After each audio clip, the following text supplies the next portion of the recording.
Hello, हा, एक 60-70 बायका झोपतील असली ताडपत्री घेऊन या की. 60-70 बायका झोपतील एवढी ताडपत्री आता कुठं आता मंडळात जायला पाहिजे. कशाला काय झालं? अहो, मी सकाळी ते आपल्या गल्लीत एक शेवाळ्या करतेली बाई आहे बघा, हा तिथं गेलतो हा आणि तिथे एक 4-5 जण बसल्या त्या. मग मी गेलो, अर्धा किलो शेवाळ्या करायच्या वहिनी म्हटलं.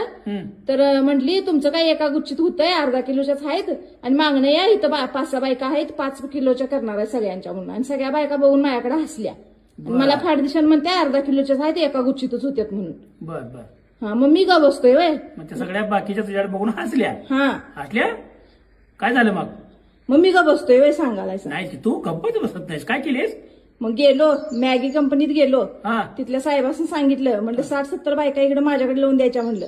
डायरेक्ट मी मॅगी करणाऱ्या बायका घेऊन आलो इकडे शेवाळ्या करायला. होय, मी पण आता 5,000 टनाच्या शेवाळ्या करून दाखवत तिला. 5,000 टनाच्या शेवाळ्या इस्रायलला नावं पाठवते. गॅस आणला की नाही मोदी साहेब? गॅस इथं टाकला की दुसरं भाडं शेवाळ्याचं तिकडे जाऊ दे शेवाळ्या. अहो गवसा, तुम्हाला काही कळत नाही. मला काहीच कळत नाही. कसं काय ग? ती माझ्याकडे बघून हसली का मग?